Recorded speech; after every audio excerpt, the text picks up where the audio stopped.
Everybody's got the blues whether they know it or not. Blues is what's true for you and how it feels. So when they get an invitation to speak their truth in a blues song, they get a chance to bring that out, and it has a lot of power and impact where they can state this thing that they haven't had an opportunity to do before.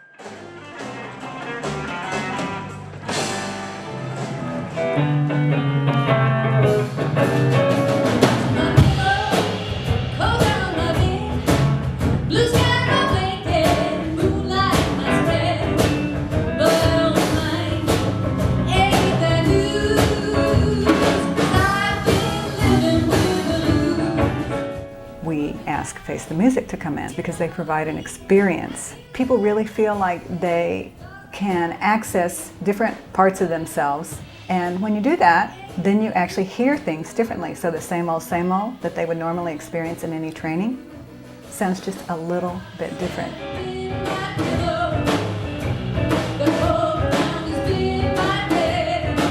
Music engages the brain in a different way. It turns on more of the synapses and lights it up a little bit more. And so the things that happen at Face the Music session are going to stick with people longer because of that musical element.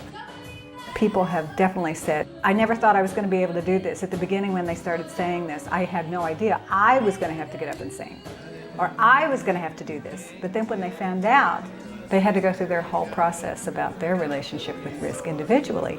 But because they do it in a group, it makes it a little safer. And then they went and did it together, and that's what they feel like afterwards. They feel like they've overcome something that they never, ever would have thought they would ever been able to do before. I think that's part of the magic of the whole experience. There's that fear factor in there that then they get the win, the victory of overcoming their fear and coming out with an extraordinary experience. I had a client once, a huge pharmaceutical company, and they had just merged with another company. And so they had this big meeting in Baden, Germany. And one of the things that we did was hire Face the Music.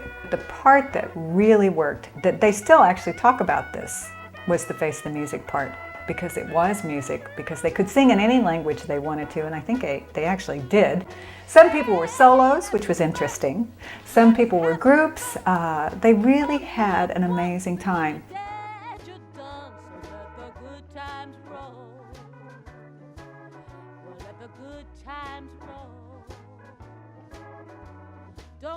And it really did provide an opportunity to practice teamwork.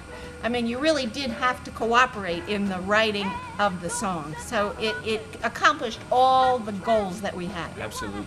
Oftentimes with 80 or so laureates from around the globe, there are cultural differences. You know, people are more comfortable with certain presentation styles as opposed to others. But I think this sort of thing had enough levity that people could sort of not take themselves so seriously and sort of get into it and really have a good time, which is what I saw when I saw people up there singing their songs. People really seemed to get into it. Everyone walked out of here having a great time tonight, and that's what's the most important part of it. They had a great time, but they learned, and there was a bit more bonding that went on with the group. Everybody felt like it's a real bonding experience. And then the lyrics themselves were, that particular process of writing the lyrics was very important because it gave people an opportunity to look at what were the issues that were common among the group. And so the issues are very, very clearly stated in the lyrics. If the organization chooses to, they can really find out what's going on. I'm gonna keep the good times roll. Yeah, let the good times roll.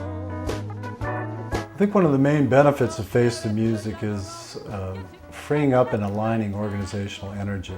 When your people get a chance to speak the truth about what's going on in their job and in the company and express how they feel about it, they connect with their co-workers, bosses, or people from another side of the planet, all while having a great time. It's about pushing your boundaries. It pushes you just a little outside that comfort zone to have you kind of open up